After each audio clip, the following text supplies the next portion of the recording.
Weekly और monthly राशिफल के साथ साथ ज्योतिष, वास्तु, मंत्र आदि से जुड़ी वीडियोस रेगुलरली पाने के लिए चैनल को अभी सब्सक्राइब कीजिए और बेल नोटिफिकेशन पे भी क्लिक कीजिए ताकि नई वीडियो की नोटिफिकेशन आपको समय पर मिल जाए। ओम गणेशाय नमः। ओम नमः शिवाय।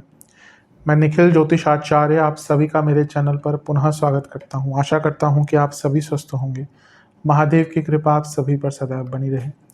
ये वीडियो मीन यानी कि पाइसेस के लिए बहुत विशेष है, क्योंकि वीडियो है 27 अक्टूबर से 2 नवंबर 2025 के साप्ताहिक राशिफल के बारे में। कैसा रहेगा आने वाला सप्ताह मीन के लिए, पाइसेस के लिए। जो मेरा साप्ताहिक राशिफल होता है वो प्रमुखतः चंद्रमा और उनकी गति पे आधारित होता है। चंद्रमा एक बहुत विशेष ग्रह है, विशेषताएं चंद्रमा की बहुत हैं, लेकिन जब हम साप्ताहिक राशिफल के संबंध में, संदर्भ में बात करते हैं तो उनकी तेज गति, उनका मन का कारक होना, उनकी क्वालिटी कि वह जिस भी भाव, राशि, ग्रह आदि के साथ संबंध, संपर्क बनाते हैं अपने गोचर में, उसको बहुत एक्टिवेट कर देते हैं। इन सब कारणों से जो चंद्रमा का गोचर होता है वो बहुत महत्वपूर्ण होता है। चंद्रमा के गोचर के कारण हमारे मन, मस्तिष्क, स्वभाव, विचार, सोचने के तौर तरीके, दृष्टिकोण, डिसीजन मेकिंग, इन सब पर बहुत प्रभाव पड़ता है। चंद्रमा के कारण हमारी डे टू डे एक्टिविटीज़ बहुत इम्पैक्ट होती हैं, और इसको समझने के लिए जो गोचर है चंद्रमा का, या जो साप्ताहिक राशिफल है, ये बहुत महत्वपूर्ण होता है। इस अंधकारमय और अनिश्चिततापूर्ण जीवन में ज्योतिष एकमात्र विद्या है जो हमें गाइड कर सकती है। भले ही ये राशिफल एक सामान्य आधार पर दिए जाए, लेकिन एक जनरल गाइडेंस के लिए बहुत उपयोगी है। यदि आपकी लग्न राशि या चंद्र राशि मीन है, दोनों ही देख सकते हैं गाइडेंस के लिए। जहाँ से रिलेट और सूट ज़्यादा करता है वहाँ से देखिए। व्यक्तिगत तौर पे मेरा मानना है लग्न से देखेंगे तो अच्छा है। इनकेस नहीं पता तो चंद्र राशि से भी इसको देख सकते हैं। शुरू करते हैं। चंद्रमा आपके लाभ स्थान में आ जाएंगे, मकर में। ये 28 तारीख को होगा। 27 को ऑलरेडी वो 10वें भाव में ही होंगे, तो उनका जो गोचर होगा वो 28 को ही, हम जो पहला गोचर है वहीं से स्टार्ट करेंगे। शाम को 7 बजे के आसपास 28 को यहाँ पे आ जाएंगे और 31 तारीख सुबह के 7 तक यहीं पर रहेंगे। चंद्रमा का लाभ स्थान में आना बहुत अच्छा होता है। आपके लक्ष्मी भाव के स्वामी हैं और लाभ स्थान में आ रहे हैं, और यहाँ से अपने ही भाव को देख रहे हैं, यानी कि लक्ष्मी स्थान को। तो लक्ष्मी प्राप्ति के नए योग, क्रिएटिविटी के अच्छे खासे योग बनते हैं। यहाँ पे गजकेसरी योग भी बन रहा है, और गजकेसरी योग किससे बनता है? गुरु चंद्रमा से। और गुरु आपके लग्नेश हैं, ऑलरेडी अच्छी अवस्था में बैठे हैं, उच्च को होकर बैठे हैं, और उनका चंद्रमा पर प्रभाव, यानी कि लाभ बढ़ेगा, क्रिएटिविटी बढ़ेगी, सोच बढ़ेगी, नए आइडियाज़ आएंगे, इच्छाओं की पूर्ति होगी, कुछ पद प्राप्ति हो सकती है, कुछ अचानक से भाग्य का भी भरपूर साथ मिलेगा। तो हफ्ते का शुरुआती भाग तो आपके लिए बहुत शुभ दिख रहा है। कोई पुरानी इच्छा, कुछ करना चाह रहे थे, कर नहीं पा रहे थे, वो सारे कार्य यहाँ पे पूर्ण होते हुए दिख रहे हैं। नवांश कुंडली बता रही है कि थोड़ा सा क्या, ये वो टाइम है जब आपको ना कुछ नई चीज़ की नींव रखनी है। दशांश कुंडली, कार्य क्षेत्र में सब ठीक है, ऐसी कोई दिक्कत नहीं दिख रही, लेकिन थोड़ा ईगो क्लैशेस हो सकते हैं। भाग्य का साथ बहुत मिलेगा। बिजनेस में आपको अपने आप को और दृढ़ करना पड़ेगा, तभी आगे चीज़ें बढ़ पाएंगी। एक बिजनेस में ना जो खामियां है उस पर काम कीजिए। लव लाइफ बहुत डिल्यूजन दिख रहा है, चीज़ें बहुत भ्रमित हो सकती हैं, दोनों के बीच में भ्रमित करने वाली हो सकती हैं। कुछ भ्रमित लोग करेंगे भी आप दोनों को। बाहरी लोगों पर उतना ध्यान मत दीजिए।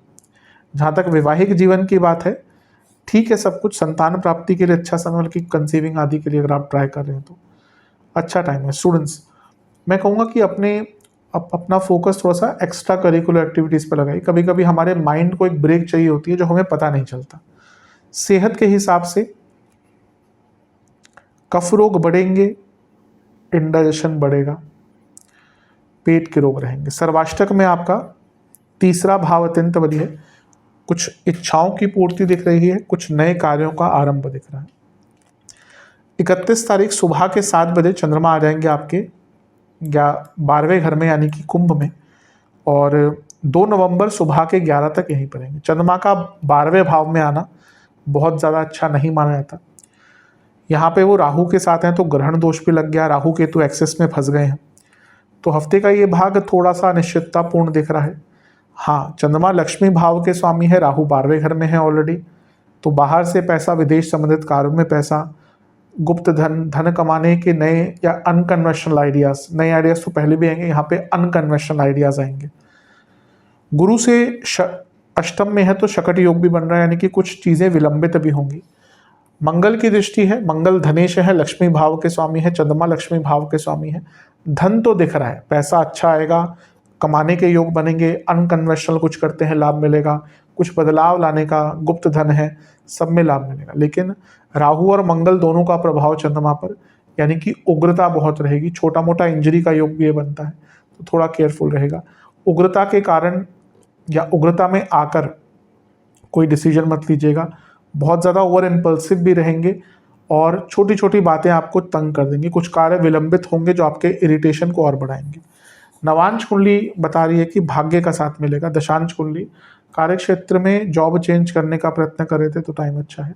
जहाँ तक बिजनेस की बात है, थोड़ा सा ऑर्गेनाइज्ड हो जाइए, बहुत काम आएगी चीज़ें। लव लाइफ के हिसाब से एक ही चीज़ कहूँगा कि आपको थोड़ा सा ना एक फ्रेशनेस लानी है रिलेशनशिप में, जिसकी कमी है। वैवाहिक जीवन सब ठीक है, फिर भी कुछ ठीक नहीं है।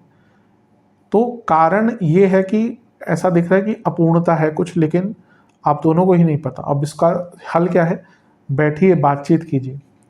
स्टूडेंट्स, अच्छा टाइम नहीं है, चीज़ें आपके विरुद्ध जाएंगी, सेहत का ध्यान दीजिएगा, फोकस नहीं रहेगा, टाइम बहुत शुभ नहीं है स्टूडेंट्स के लिए। सेहत की जहाँ तक बात है, एंजाइटी, स्लीप डिसऑर्डर, पैरों के रोग, ब्लड डिसऑर्डर, सर्वाष्टक में छठा घर बली है, चिंताएं थोड़ी सी ज़्यादा रहेंगी इस टाइम पे। 2 नवंबर सुबह के 11 बजे चंद्रमा आ जाएंगे लग्न भाव में, मीन में, और सप्ताह के अंत तक, बल्कि मंगलवार तक यहीं पर रहेंगे। इसी दिन शुक्र का गोचर भी हो जाएगा और वो आपके अष्टम भाव में आ जाएंगे। चंद्रमा का लग्न भाव में आना काफ़ी अच्छा होता है। पंचमेश है लक्ष्मी स्थान के स्वामी लग्न भाव में, राजयोग भी बनेगा, लक्ष्मी योग भी बन रहा है। लक्ष्मी स्थान के स्वामी लाभ स्थान के स्वामी के साथ लग्न में बैठे हैं, और ये लाभ स्थान के स्वामी 12वें घर के स्वामी भी हैं। फिर से विदेश से पैसा, गुप्त धन, पैसा अटक रहा था वो आ सकता है। पैसे कमाने के आइडियाज़, क्रिएटिविटी, शास्त्रोक्त ज्ञान का बढ़ना, कुछ ज्ञान वर्धन करना। गुरु की दृष्टि है तो धन बढ़ेगा ही, भाग्य का साथ मिलेगा, शास्त्रीय ज्ञान बढ़ेगा, घर में धार्मिक अनुष्ठान कराना है उसके लिए अच्छा टाइम है। और ये परिवर्तन योग भी बन रहा है, चंद्रमा बृहस्पति की राशि में, बृहस्पति चंद्रमा की राशि में, ये भी बहुत अच्छा है। ऐसा लग रहा है कि मेंटली बहुत एक्टिव रहेंगे। तो हफ्ते का ये वाला भाग भी आपका काफ़ी ज़्यादा शुभ दिख रहा है। बस एक ही चीज़ है कि शनि और चंद्रमा साथ में है तो विषदोष तो बनता ही है। कभी कभी क्या होता है इससे ना कि पुरानी चीज़ें बहुत याद आती हैं। कभी कभी होता है व्यक्ति ना चाहते भी ना नकारात्मक हो जाता है, बल्कि ऐसा नहीं कि बहुत बुरा कुछ हो जाएगा, लेकिन एक नकारात्मकता का अनुभव हो जाता है। तो थोड़ा ध्यान दीजिएगा, थोड़ा वीकनेस भी रहेगा, और कभी कभी ना व्यक्ति फालतू की चीज़ें में आपको सोचकर अपने आप को निराश कर लेता है, तो इस चीज़ पर ध्यान दीजिएगा। गुरु का प्रभाव है तो भाग्य का साथ मिलेगा, धार्मिक कार्य कीजिएगा, अवश्य लाभ मिलेगा। नवांश कुंडली कहती है कि अपने माइंड को थोड़ा ओपन अप कीजिए। दशांश कुंडली कार्य क्षेत्र में कुछ नया काम मिलता हुआ दिख रहा है, एक्सेप्ट कीजिएगा। बिजनेस के हिसाब से मैं यही कहूँगा कि थोड़ा सा चेंज लाइए और एक प्रकार से बदलाव के लिए तैयार रहिए। लव लाइफ, अपने पार्टनर के प्रति थोड़ा समर्पित रहिए, जो आप शायद नहीं रह पा रहे। वैवाहिक जीवन, ऐसी कोई दिक्कत वाली बात नहीं दिख रही, लेकिन एक ही परेशानी दिख रही है कि आप अपने पार्टनर को उनका स्पेस नहीं दे रहे। कभी कभी एक दूसरे को स्पेस देना चाहिए। स्टूडेंट्स की जहाँ तक बात है, समय बहुत अच्छा है, अपने माइंड को क्लियर रखिएगा। सर्वाष्टक में आपका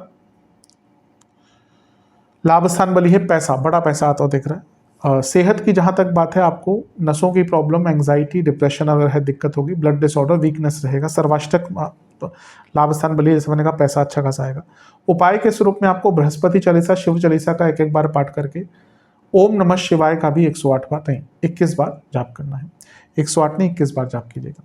आशा करता हूँ 108 बार कर सकते हैं तो वेल एंड गुड, नहीं तो 21 बार कीजिएगा। आशा करता हूँ कि वीडियो काम आएगा। चैनल पर नए हैं सब्सक्राइब कीजिए, वीडियो को लाइक कीजिए। मिलता हूँ अगली वीडियो में, तब तक के लिए ओम नमः शिवाय।